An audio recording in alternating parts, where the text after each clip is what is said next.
প্রথমে যে অপশনটা রাখবো কুণাল ঘোষ নাকি দিলীপ ঘোষ? আপনি একটা মানুষের সাথে যদি একটা জন্তু জানোয়ারের তুলনা করেন, স্বাভাবিকভাবে মানুষের কথাই বলবো। আমাদের ব্যারাকপুরের এই কালিমাটাকে ঘোচাতে হবে। রাজ চক্রবর্তী যেখানে যাচ্ছে মানুষ প্রশ্ন করছে রাস্তা কেন হয়নি, ড্রেন কেন পরিষ্কার হয় না, রাস্তায় কেন আলো জ্বলে না, দুষ্কৃতীদের তাণ্ডব কেন, আপনাকে দেখা যায় না কেন।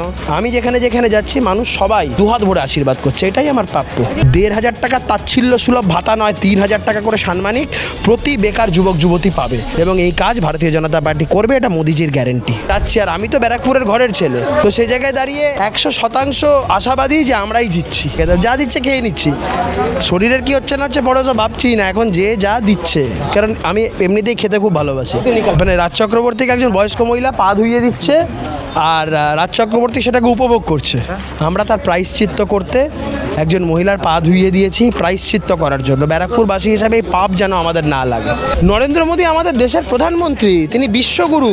নরেন্দ্র মোদীজি অবশ্যই, সাথে সাথে অমিত শাহজিও আমাদের কাছে পরম পূজনীয়। ব্যারাকপুর হচ্ছে শহীদ মঙ্গল পাণ্ডের মাটি, রাষ্ট্রগুরু সুরেন্দ্রনাথ ব্যানার্জির মাটি, ক্যাপ্টেন শেখর ঘোষের মাটি, অন্নপূর্ণা মন্দিরের মাটি। তো এই মাটিটাকে তৃণমূল বানিয়ে দিয়েছে একদম, সবাইকে একদম এইটাকে মানে ক্রিমিনালদের ঘাঁটি বানিয়ে ফেলেছে। ভোটের প্রচারে আজকে নেমেছেন ব্যারাকপুর বিধানসভা কেন্দ্রের বিজেপি প্রার্থী কৌস্তভ বাগচি। 26-এর নির্বাচন একেবারে দোরগোড়ায়, আর তার ফলত প্রতিটি রাজনৈতিক ব্যক্তিত্বরা তারা কিন্তু প্রচারে নামছেন, জনসংযোগ করছেন মানুষের কাছে গিয়ে। এবং কৌস্তভ বাগচি এমনই একজন প্রার্থী যিনি দেখা গেছে মানুষের কাছে কাছে গিয়ে জনসংযোগ করছেন, কারো পা ধুয়ে দিচ্ছেন বা কারোর সাথে গিয়ে জনসংযোগ করছেন, গোলাপ ফুল দিচ্ছেন। এবং তিনি ঠিক কি বার্তা রাখছেন, এই ব্যারাকপুর বিধানসভা কেন্দ্র থেকে জয়যুক্ত হয়ে আসার পর তিনি কি করবেন, এবং তার বিরোধী যাকে প্রার্থী করা হয়েছে তৃণমূল কংগ্রেসের রাজ চক্রবর্তীর বিরুদ্ধে তিনি কি বার্তা দিলেন, দেখুন বিস্তারিত প্রতিবেদনে। ব্যারাকপুর বিধানসভা কেন্দ্র অন্যতম হাই ভোল্টেজ একটি বিধানসভা কেন্দ্র, সেই কেন্দ্রে আপনার বিপরীতে রয়েছেন রাজ চক্রবর্তী। কি বলবেন, কতটা লড়াই হবে বলে মনে হচ্ছে এই ব্যারাকপুর বিধানসভা? হাই ভোল্টেজ, লো ভোল্টেজ এগুলো আপনাদের সব টার্ম। আমি এটুকু জানি, ব্যারাকপুর হচ্ছে শহীদ মঙ্গল পাণ্ডের মাটি, রাষ্ট্রগুরু সুরেন্দ্রনাথ ব্যানার্জির মাটি, ক্যাপ্টেন শেখর ঘোষের মাটি, অন্নপূর্ণা মন্দিরের মাটি, গান্ধীঘাটের মাটি, লাটবাগানের মাটি। তো এই মাটিটাকে তৃণমূল বানিয়ে দিয়েছে একদম। সবাইকে নমস্কার, সবকে নমস্তে। সবাইকে একদম এইটাকে মানে ক্রিমিনালদের ঘাঁটি বানিয়ে ফেলেছে। আমাদের ব্যারাকপুরের এই কালিমাটাকে ঘোচাতে হবে। এখন রাজ চক্রবর্তী ব্যারাকপুরে দীর্ঘদিন ধরে মমতা বন্দ্যোপাধ্যায় যেমন দুষ্কৃতীদের এনার্জি হয়ে দাঁড়িয়েছেন, রাজ চক্রবর্তীও ঠিক একইভাবে তাদের কাজ করেছেন।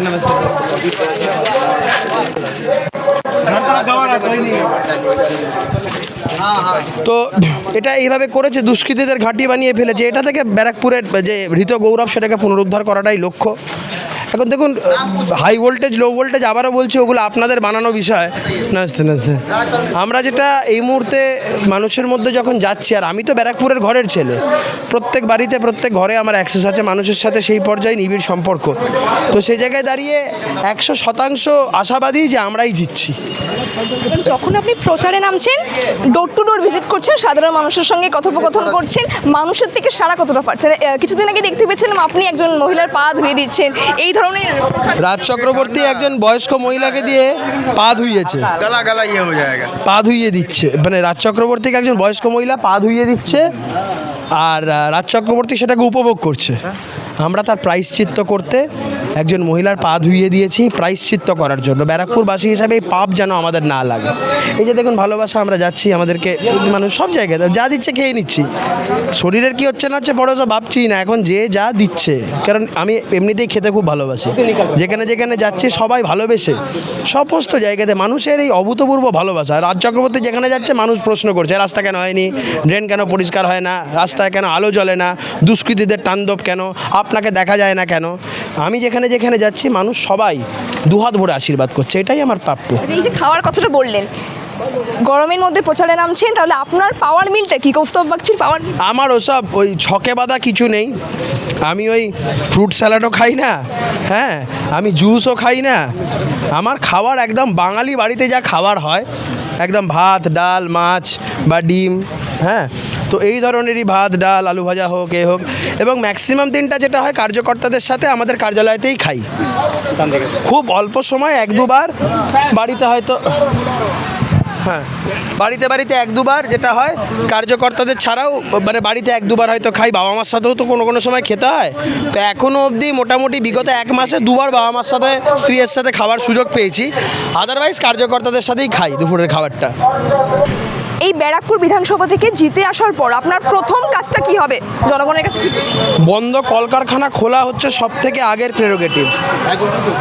বহু মানুষ, নিরন্ন মানুষ, তারা মানে দুবেলা দুমুঠো খেতে পাচ্ছে না, এবং তৃণমূলের চক্করে এই সমস্ত মিলগুলো বন্ধ হয়ে গেছে। মালিকদের সাথে এরা আটঘাট বেঁধে সমস্ত মানে ফ্যাক্টরির মাল স্ক্র্যাপ সব বেচে দিয়ে চালিয়ে ফ্যাক্টরির মাল সব স্ক্র্যাপ ট্যাপ বেচিয়ে দিচ্ছে।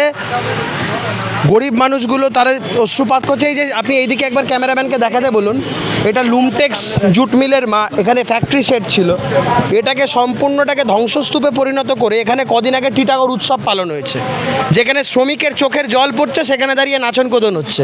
আমরা বলছি ফ্যাক্টরির জমিতে ফ্যাক্টরি করতে হবে, শ্রমিকদের অধিকারের সাথে কোনো কম্প্রোমাইজ নেই। তাই প্রথম কাজ কারখানা খোলা, প্রথম কাজ বেরোজগারদের রোজগার দেওয়া, প্রথম কাজ টিটাগড়ের মানুষকে আর্থিকভাবে উন্নত করা, ব্যারাকপুরের মানুষকে আর্থিকভাবে উন্নত করা। তো সেই কাজটাই আমরা করছি এবং করব, দৃঢ়তার সাথে করব। এটা র্যাপিড ফায়ার রাউন্ড করব, দুটো অপশন দেবো, তার মধ্যে যে কোনো একটা আপনাকে বাঁচতে হবে। প্রথমে যে অপশনটা রাখবো, কুণাল ঘোষ নাকি দিলীপ ঘোষ? আপনি একটা মানুষের সাথে যদি একটা জন্তু জানোয়ারের তুলনা করেন, স্বাভাবিকভাবে মানুষের কথাই বলবো, এর বেশি কিছু বলবো না। বাংলার মানুষকে প্রশ্ন করুন, উত্তর পেয়ে যাবেন। অমিত শাহ নাকি নরেন্দ্র মোদী? নরেন্দ্র মোদী আমাদের দেশের প্রধানমন্ত্রী, তিনি বিশ্বগুরু। নরেন্দ্র মোদীজি অবশ্যই, সাথে সাথে অমিত শাহজিও আমাদের কাছে পরম পূজনীয়। কিছু কিছু বিষয়ের না তফাৎ হয় না। আপনি যদি বলেন যে সূর্য না চাঁদ, আপনি তফাৎ করতে পারবেন? পারবেন না। তাহলে কি বলবেন আপনি?